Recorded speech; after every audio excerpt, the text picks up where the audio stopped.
Hello guys, আজকে আমরা IELTS নিয়ে আলোচনা করব। যেটা মোটামুটি সব স্টুডেন্টদের একটা ভয় থাকে যে আমি আইএলটিএস এর প্রিপারেশন নেবো, অনেক কঠিন, অমুক ভাই দিছিল আমাদের ব্যাচ থেকে কিংবা আমাদের এলাকার মধ্যে থেকে একজনে আইএলটিএস দিছিল, সে এখন ওই দেশে আছে। ঠিক আছে, অনেক ভয় থাকে। ঠিক আছে, অ্যাকচুয়ালি ব্যাপারটা কি, সেটা হচ্ছে যে ম্যাক্সিমাম মানুষের আইএলটিএস সম্পর্কে ধারণা নেই। আইএলটিএস সম্পর্কে বিসিএস নিয়ে যতটা ধারণা আছে, সরকারি জব নিয়ে ধারণা আছে যতটুকু, আইএলটিএস নিয়ে অতটা ধারণা নেই। কারণ আবার অনেকেই মনে করে যে সিম্পল ইংলিশ টেস্ট, এটা নিয়ে এত পারাপারি করার কি আছে, কিন্তু অবশ্যই আছে। যদি পারাপারি করার ব্যাপারটা নাই থাকতো, তাহলে এটা নিয়ে এত আয়োজন হইতো না, তাই না? আমিও টিউটোরিয়াল বানাইতাম না, তাই না? তো এই টিউটোরিয়ালটা এমন যে আমি আপনাকে just A to Z basic একটা ধারণা দেবো আইএলটিএস সম্পর্কে, যাতে আপনারা প্রিপারেশন নিতে পারেন, এবং একটা গাইডলাইন টাইপের, যে আপনি অনেক সময় ভ্রান্ত ধারণা থাকে না, যে অমুক ভাই আমাকে বলছে কোচিং করতে হবে, তমুক ভাই আমাকে বলছে এটা করতে হবে, এক আপু বলছে যে আমাকে তুমি আগে বেসিক কোর্স করো, বেসিক কোর্স না করলে তোমার কিচ্ছু হবে না। তো এই ব্যাপারটা, যে আপনি কি করবেন, আপনার সামনে কি করা উচিত, তাই না? আপনি এত বছর ইংলিশ শিখে আসছেন, এখন এদের কথা শুনে মনে হচ্ছে যে আপনি ইংলিশ জানেনই না, আপনি এতদিন যা শিখছেন হুদাই, তাই না? তো মেইন জিনিসটা হচ্ছে যে আপনাকে ফার্স্টে যোগ বিয়োগ শিখতে হবে। যোগ বিয়োগ শেখার পর তারপরে আপনি ক্যালকুলাস করবেন, তাই না? তারপরে বিশাল কোয়ান্টাম থিওরি বুঝবেন, তারপর ব্ল্যাক হোল সম্পর্কে জানবেন। তো আজকে সাপোজ আমরা যোগ বিয়োগ শিখবো, আইএলটিএস এর যোগ বিয়োগ শিখবো, তারপরে ধরেন আমি আপনারা চিন্তা করলেন যে না, এখন আমাদের অন্য কিছু করতে হবে। ঠিক আছে? তো আইএলটিএস এর প্রথম জিনিসটা হচ্ছে, আইএলটিএস কি? আইএলটিএস হচ্ছে আপনার একটা টেস্ট সিস্টেম, একটা সার্টিফিকেট দেবে, একটা সার্টেন সাথে, যে সার্টিফিকেটটা আপনার ইউনিভার্সিটি, আপনার কোনো দেশে যাচ্ছেন সেই দেশের কর্তৃপক্ষ ওইটাকে যাচাই বাছাই করবে যে না, এই ছেলেটা ইংলিশ জানে, একে আমাদের দেশে নিয়ে আসতে পারি। কারণ হচ্ছে এইগুলো জেনে আসছে, তার মানে এই ধাপগুলো পাস করে আসছে, ও জানে। ব্যাপারটা এটাই, যে আপনি সিক্সে পাস করছেন, এই জন্য আপনি সেভেন উঠবেন। তাহলে সেভেনে যারা আছে তারা বুঝবেন না ছেলেটা সিক্স পাস করে আসছে, তাই না? তো এটার ফুল ফর্মটা আগে জানি, সেটা হচ্ছে international English language test system. System আছে কিন্তু, তার মানে আইএলটিএসটা একটা সিস্টেম, তাই না? যেটা হচ্ছে আপনার ইংলিশ ল্যাঙ্গুয়েজকে যাচাই বাছাই করবে। পরে যে জিনিসটা আছে যে মানে আইএলটিএস দিব কেন, এটা অবশ্য আমি একটু আগেই কথায় কথায় সবকিছু বলে দিচ্ছি, যে আমরা যদি বাইরে যেতে চাই, আমাদের বিভিন্ন দেশ আমাদের যাচাই বাছাই করবে যে আমরা অ্যাকচুয়ালি ইংলিশ পারি কিনা। এবং ওইটা অবশ্যই ইউনিভার্সিটি কিংবা হচ্ছে ইংলিশ, আহ, যদি সেই দেশের মানুষ ইংলিশে কথা বলে, যেমন ইউএসএ, অস্ট্রেলিয়া, কানাডা, তাহলে আপনাকে ইংলিশ জানতে হবে। এবং ভার্সিটি, যেমন আমি জার্মানি আসছি, জার্মানি আসার জন্য আমার আইএলটিএস দেওয়া লাগছে, কারণ আমার ভার্সিটির কারিকুলাম ইংলিশে পড়াবে, তাই না? তাই জন্য ইংলিশ ইংলিশ দেওয়া লাগছে, মানে আইএলটিএস দেওয়া লাগছে। এরপরে মোস্ট ইম্পর্টেন্ট জিনিস, আমি প্রথমেই বলছি যে আপু বলছে যে তোমার বেসিক করা উচিত, বেসিক না করলে তুমি জানবা না। কারণ আমাকে দেখো, আমি কত স্মার্ট, আমার বেসিক করা লাগছে, তোমার লাগবে না? তুমি তো আমার থেকে আনস্মার্ট, এটা বুঝাইলো সে। তো মেন জিনিস হচ্ছে, আমি আপনাকে বলি, বেসিক কোর্সে আপনাকে, আপনি এতদিন যা শিখছেন ওই জিনিসটাই আবার শেখাবে। যেমন টেন্স শেখাবে, সেন্টেন্স মেকিং শেখাবে, কিছু সুন্দর সুন্দর রুলস শেখাবে, যেগুলো আপনি ইন্টারনেটে অ্যাভেলেবেল পাবেন। তারা ওই জিনিসগুলো সুন্দর করে তাদের বই আকারে বানাবে, বানায় আপনাদের 3 মাসের একটা কোর্স দেবে, 6 মাসের একটা কোর্স দেবে, এর জন্য টাকা নেবে, আর আপনাদের ওই জিনিসটা প্রোভাইড করবে, তাই না? তো বেসিক কোর্স করার আপনার দরকার আছে, আপনি ওই জিনিসটা যদি একটা অ্যাডভান্স, যে গ্রামার বই আপনি ছোটবেলায় পড়তেন কিংবা কিছুদিন আগেও পড়ছেন কিংবা অনলাইন থেকে নিছেন, ঠিক আছে, ওই গ্রামার বই থেকে টেন্সটা শিখলেন, সিম্পল টেন্স, হাবি জাবি, present tense, past tense, future tense, এগুলো নিয়ে সেন্টেন্স মেক শুরু করলেন। করার পরে আপনি সেন্টেন্স মেকিং, মানে সিম্পল, কমপ্লেক্স, কম্পাউন্ড, এগুলো শিখলেন, শিখে নিজে নিজে প্র্যাকটিস করলেন যে হ্যাঁ এইভাবে এইভাবে হয়, এটা এটা এটা এটা, আর বাকি জিনিসটা আপনি নিজেই পারেন, তাই না? আপনি যদি ইংলিশ সেন্টেন্স পড়তে পারেন, তার মানে আপনি ইংলিশ জানেন, আপনি বুঝতে পারতেছেন। আপনার জাস্ট কি দরকার, চর্চার দরকার, সঠিক গাইডলাইন্স দরকার ওই জিনিসটা এক্সপ্লোর করার জন্য, তাই না? এটা গেল বেসিক কোর্সের ব্যাপারটা, আমরা বাদ দিলাম। ঠিক আছে, এখন আরেকটা বিষয় আসে, সেটা হচ্ছে যে আমি কি কোচিং করব, আমার কি কোচিং করা উচিত? এখন আপনার কি কোচিং করা উচিত কি উচিত না, এটা তো আর আমি জানি না, এটা আপনি জানেন, তাই না? এখন আরেকজন যদি বলে যে না ভাই, তোমার কোচিং করা উচিত, সেটা কোন প্রেক্ষিতে বলতেছে, এটা আগে যাচাই বাছাই করবেন যে হ্যাঁ, আমার কি মেন্টর আছে, আমার কি কোনো বড় ভাই, বড় বোন কিংবা ছোট ভাই, ছোট বোন আছে যারা হচ্ছে আইএলটিএস দিছে, তারা একজন আমাকে হেল্প করবে, কারণ সে যদি আমাকে হেল্প না করে, মেন্টর না বলে, ধরেন আপনি অনেক জায়গায় বেঁধে যাচ্ছেন আইএলটিএস প্রিপারেশন নিতে যেয়ে, তো ওইগুলোর জন্য কাউকে লাগবে না যে দিছে। এখন আপনার আইএলটিএস এ বেঁধে যাচ্ছে, আপনি যদি আপনার চাচারে বলেন যে আমার চাচা চেয়ারম্যান, চাচা অবশ্যই আইএলটিএস সম্পর্কে জানে, তো আপনি তার কাছে জিগাইলেন যে চাচা আমার আইএলটিএস এর সমস্যা, সে কি বলতে পারবে না? যদি চাচা আইএলটিএস দিয়ে চেয়ারম্যান হয় তাহলে বলতে পারবে। ঠিক আছে? তো আপনি চিন্তা করলেন যে আমার মেন্টর দরকার, সো আমি কোচিং এ ভর্তি হই। এখন কোন কোচিং এ ভর্তি হবেন এটা আপনার পার্সোনাল ম্যাটার। ঠিক আছে? তারপরে আরেকটা জিনিস আছে, সেটা হচ্ছে মেন্টর টিচার। যদি আপনার ফ্যামিলি বলে যে ঠিক আছে তোমার কোচিং করা লাগবে না, আমি তোমার জন্য টিচার রেখে দিচ্ছি, এই ছেলেটা আইএলটিএস এ ভালো করছিল, ওর তো এখন সময় আছে, ও সামনে কানাডা যাবে কিংবা ইসে যাবে, আইএলটিএস স্কোর ভালো, তো ও তোমাকে শেখাক। ঠিক আছে, আপনি ওনার কাছে শিখলেন, পাশাপাশি উনি টাস্ক দিল, এটা আপনার একান্ত পার্সোনাল ম্যাটার, যে আপনি আপনার জিনিসের উপর, মানে আপনার নলেজ, আপনার জ্ঞান, গরিমার উপর ডিপেন্ড করে আপনি সিদ্ধান্ত নিচ্ছেন। ঠিক আছে, এখানে আমার সিদ্ধান্ত, আরেকজনের সিদ্ধান্ত, তমক ভাই কি করছে, তমক ভাই অনেক ব্রিলিয়ান্ট ছিল তাও কোচিং করছে, এই করছে, এটি চিন্তা করার কোনো দরকার নাই। ঠিক আছে, কারণ আপনি যদি আরেকজনের মনে করেন যে সে মানে অনেক কিছু করছে, তখন তো আপনি নিজেরই ছোট করে দিচ্ছেন, ওইটা নিয়ে 2 দিন ডিপ্রেশনে থাকবেন। ঠিক আছে, তো গেল ব্যাপারটা। এখন মেন জিনিস হচ্ছে যে পার্টনার চুজ করা। আমি অলওয়েজ যদি কাউকে বুদ্ধি দিই যে ভাই আপনি আইএলস, কেউ যদি আমাকে বলে যে ভাই আইএলস এর প্রিপারেশন নেবো কি করবো, তো আমি প্রথমে বুদ্ধি দিই একটা পার্টনার খুঁজেন, যে নির্ভেজাল, বড় কিংবা ছোট এটা ম্যাটার না, কিন্তু নির্ভেজাল বলতেছে কি জন্য, যে আপনি যখন তার সাথে কথা বলবেন, আপনার মনের কথা শেয়ার করতেছেন যে আমার কালকে মনে হয়েছে যে আমি এরকম করতে পারি, সে যাতে না হাসে।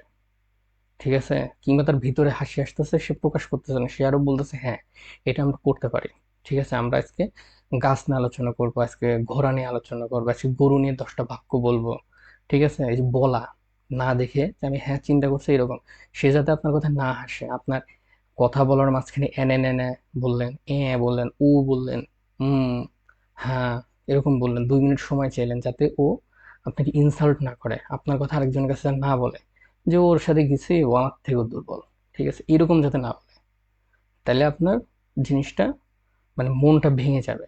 দরকার না, একটা পার্টনার খুঁজেন, খুবই সিম্পল। ঠিক আছে, সে ছেলে মেয়ে যাই হোক, জেন্ডার ডিসক্রিমিনেশন করার আমার কোনো ইচ্ছা নেই। আপনাদের একজন পার্টনার চুজ করবেন আইএলটিএস এর জন্য, যার সাথে আপনি চ্যালেঞ্জ আকারে নিতে পারেন। এরপর আসে আইএলটিএস এর বুক, যে আমি আইএলটিএস পড়বো, আইএলটিএস এর তো বই আছে, কিভাবে কিনবো? তো আইএলটিএস এর বই কিনবেন 7 থেকে লাস্ট পর্যন্ত 18, 19, যাই হোক 17, 18 যাই হোক, কিন্তু এর আগের গুলো কেনার দরকার নাই। আর শুরু করবেন, আইএলটিএস এর বই কিনবেন, কেনার সময় আপনাকে ওর সাথে সিডি সহ দিতে চাইবে, বলতে ভাই সিডি সহ নিয়ে যান, এখানে লিসেনিং আছে, আপনি এটা বেটার হবে আপনার জন্য। দরকার নাই, লিসেনিং এর জন্য সিডির দরকার নাই, লিসেনিং এ প্রচুর ম্যাটেরিয়ালস আছে ইন্টারনেটে, ইউটিউব, বিভিন্ন ওয়েবসাইট প্রচুর আছে। সো আপনার সিডির দরকার নেই, ওই টাকা দিয়ে অন্য কিছু কিনেন, যেমন পেন্সিল কিনবেন, কারণ আইএলটিএস পরীক্ষা পেন্সিল দিয়ে হয়, যাতে আপনি মুছে আবার লিখতে পারেন, তাই না? তো ওইটাতে পেন্সিল কিনলেন, কিছু পেপার, লুজ শিট কপি করলেন, অ্যান্সার শিট কপি করে রাখলেন, কিছু সুন্দর সুন্দর ডকুমেন্টস বানাইলেন, সেটা আবার প্রিন্ট করলেন, ভোকাবুলারি প্রিন্ট করলেন, ওই টাকাটা ওই জায়গায় লাগলো। মানে আপনারা আমার থেকে অনেক ভালো বুঝবেন এই ব্যাপারটা যখন আপনারা এটা রিয়েলাইজ করবেন। ঠিক আছে, তো বইয়ের ব্যাপার গেল। এখন মেন পার্টে আসি, যে আইএলটিএস তো কয়টা সেকশনে ভাগ করা যায়, আইএলটিএস এর কি কি পরীক্ষা হয় আসলে? আমি শুনছি আইএলটিএস এর 4টা পরীক্ষা হয়, তো এত কেন পরীক্ষা নেবে? আইএলটিএস এর পরীক্ষাটা মানে পুরো পরীক্ষাটাকে ভাগ ভাগ করে দেওয়া হয়, যেমন রিডিং, লিসেনিং, রাইটিং আর স্পিকিং। তার মধ্যে স্পিকিংটা একদিন হয়, আর বাকি 3টা, যেমন রাইটিং, রিডিং, লিসেনিং, এই 3টা একদিনে হয়, লিখিত পরীক্ষা হয়।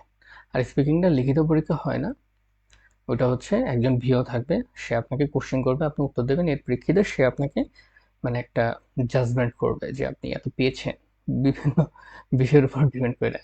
আর এর মধ্যে প্রথমে যদি আমি রিডিং নিয়ে কথা বলি, যে রিডিংটা কিভাবে করব, কিভাবে না করব, লিসেনিংটা কিভাবে করব, রাইটিং করব, তারপরে স্পিকিং করব। তো আমি যদি 4 মাসের জন্য পুরো জিনিসটাকে ভাগ করে নিই 4টা ব্যাপারকে, তাহলে প্রথম যে লিসেনিং এবং হচ্ছে রিডিং আছে, এই দুইটাকে একসাথে করবেন 1 মাস টানা, 1 মাস শুধু এই দুইটা করবেন। কারণ রিডিংটা অনেকের কাছে, মোস্ট অফ দেমের কাছে এটা হার্ড মনে হয়। কারণ কি, এখানে হেডিং ম্যাচিং, ইনফরমেশন ম্যাচিং, তারপর হচ্ছে অনেক কিছু এমসিকিউ থাকে, এই জিনিসগুলো কঠিন হয়ে যায়, বুঝতে সমস্যা হয়। তো ওই জিনিসগুলো বোঝার জন্য এবং লিসেনিং এর 31 থেকে 40 পর্যন্ত অ্যান্সার দিতে অনেকেরই কষ্ট হয়, বুঝতে অসুবিধা হয়। তো এই জন্য রিডিং আর লিসেনিংটা প্রথমে শুরু করা উচিত। তারপরে পরের মাস থেকে এর সাথে স্পিকিং আর রাইটিংটা অ্যাড করে দেওয়া উচিত। কারণ ওই জিনিসটা আপনি পারবেন। আপনি যদি স্পিকিং এক দুই দিন করে শুরু করেন, দেখবেন যে আপনার স্পিকিং আস্তে আস্তে ভালো হয়ে যাচ্ছে, ঠিক আছে? কিন্তু লিসেনিং আর রিডিংটার সমস্যা হবে, অনেক সমস্যা হবে। সেজন্য এই দুটো প্রথমে শুরু করবেন, রাইটিং আর স্পিকিংটা। এদের সাথে আস্তে আস্তে যখন মনে হচ্ছে না, ভালো লাগতেছে না, সারাদিন বোরিং ফিল করতেছে, শুধু রিডিং আর লিসেনিং দিচ্ছে, আজকে একটা স্পিকিং করে ছোট করে 5 মিনিট করে আলোচনা করবো। দেখেন আপনি 5 মিনিটের জায়গায় 2 মিনিট বলবেন, কিন্তু আপনি বলতেছেন, এটা আপনার সুবিধা হবে। তো এটা গেল। যাওয়ার পরে তো এখন কিছু রিসোর্স নিয়ে কথা বলি। যে এত সময় তো অনেক কিছু বলছি, অনেক জ্ঞান দিলাম আপনাদের, যে এটা করবেন, ওটা করবেন, করার পরে আপনারা সবকিছু করলেন, করার পরে এখন রিসোর্স কই পাবেন? তাই না? যদি আপনি মানে ধরেন কোচিং করেন, ওইখান থেকে অনেক রিসোর্স দেবে, পাশাপাশি অন্য রিসোর্স তো লাগবে, ভোকাবুলারি লাগবে, আপনি প্রচুর ভোকাবুলারি পড়তে হবে। তো আপনি রিডিং এর জন্য নিউজ পেপার পড়তে পারেন, জাস্ট একবার চোখ বুলাই নেয় এখানে আপনার রিডিং এর জন্য স্ক্যানিং ব্যাপারটা আসবে, ঠিক আছে? আপনি যখন পড়তেছেন, কি বলে, নিউজ পেপার পড়তেছেন, তো নিউজ পেপারের মধ্যে আপনি যখন একটা সেন্টেন্স দেখতেছেন, একটা প্যারাগ্রাফ দেখতেছেন, ওইখান থেকে অনেকগুলো হেডলাইট দেখবেন সেন্টেন্স আপনার চোখে আসতেছে, ঠিক আছে? এই যে স্ক্যান করে ফেললেন আপনি, যে এটাতে এই কথা বলছে, এটাতে এই কথা বলছে, ঠিক আছে? এই যে জিনিসটা আপনার মাথার মধ্যে আসলো, আরো কিছু নতুন ওয়ার্ড শিখলেন, তার পাশাপাশি আপনি কিছু ইংলিশ ব্রডকাস্ট দেখলেন, কিছু নিউজ দেখলেন, মানে আপনি বুঝতে পারতেছেন ওরা যে জোকস বলতেছে, ওই জোকসটা ক্র্যাক করতে পারতেছেন, যে হ্যাঁ ওরা এই জোকসটা বলতেছে, আপনি ওদের জোক বুঝা হাসতে পারতেছেন, তাই না? আপনি সাবটাইটেল দেখে হাসতে পারতেছেন, এটাও কিন্তু একটা বড় জিনিস। কিন্তু আসক্ত হওয়া যাবে না। মানে একটা মুভির কথা বলে, যে ভিডিওতে মুভির কথা বলছে বড় ভাই, সো মুভি দেখে আজকে 3টাই মুভি দেখবো, আজকে আর কোনো প্র্যাকটিস করবো না, মুভি দেখে ইংলিশ শেখা ফাড়ায় ফেলবো, দরকারই নাই। আপনি সিম্পল দেখেন, 5 মিনিট দেখেন, দেখে জাস্ট বোঝার চেষ্টা করেন, আচ্ছা এটা বলছে। ইংলিশ গান শুনবেন, এটা আমি প্রেফার করি, আবার প্রেফার করি না, ঠিক আছে? কারণ ইংলিশ গান অনেকেই শুনতে চায় না, কিন্তু ইংলিশ আইএলটিএস পরীক্ষা দিবে। তো আপনি যদি বুঝতে পারেন যে হ্যাঁ, ইংলিশ গানটা এইভাবে বলছে, আপনি ইমোশন বুঝতে পারতেছেন, কিছু বুঝতে পারতেছেন, কারণ ওরা অনেক সময় ওয়ার্ড প্লে করে, ওইগুলো আপনি বুঝবেন না, ঠিক আছে? তো আপনি সিম্পল করে বোঝার চেষ্টা করছেন, একবার দুইবার শুনে শুনে, এটাও একটা মানে ব্রেনের সক্ষমতা বাড়ায়, তাই না? শুধু যে এই নিউজ পেপার পড়তে হবে, মানে তারপর ব্রডকাস্ট দেখতে হবে, এইগুলো যে ব্রেনের বাড়ায়, এরকম কিছু নাই। তারপরে হিন্দি কিছু চ্যানেল আছে, তারপরে পাকিস্তানি চ্যানেল আছে, যেখানে আইএলটিএস সম্পর্কে খুব ভালো ধারণা দেয়, ওদের চ্যানেল দেখতে পারেন। ইয়াকুব ইউসুফের চ্যানেল দেখতে পারেন, এটা খুবই ভালো দেয় রিডিং এর জন্য, লিসেনিং এর জন্য, প্রিপারেশনের জন্য, এগুলো দেখতে পারেন। তো ওই মোট ব্যাপারটা গেল কি আপনার আইএলটিএস এর প্রিপারেশন।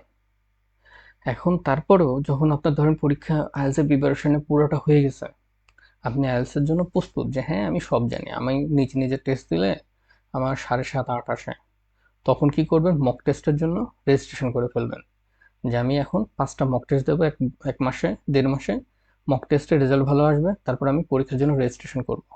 কারণ মক টেস্টের প্রাইস কম, ওর মেন পরীক্ষার বেশি, প্রাইস বেশি। সো আপনি যেমন মক টেস্টে আপনার ভালো রেজাল্ট আসতেছে, তখন আপনি মনে করেন যে ওকে ঠিক আছে, এখন আমার পরীক্ষায় বসা উচিত, পরীক্ষা দেবো। মক টেস্ট বাদে পরীক্ষা দিয়েন না, মক টেস্ট দিয়ে নিজেকে আগে যাচাই করে নেবেন, ওইভাবে নিজেকে প্রিপেয়ার করবেন। কারণ মক টেস্ট স্থগিত করা যায়, আপনি 2টা দিয়েছেন, খারাপ হয়েছে, খুব খারাপ হয়েছে, আপনি 15 দিনের জন্য পোস্টপোন করে দেন, তারপরে 15 দিন প্রিপারেশন আর একটা দেন, এইভাবে করেন।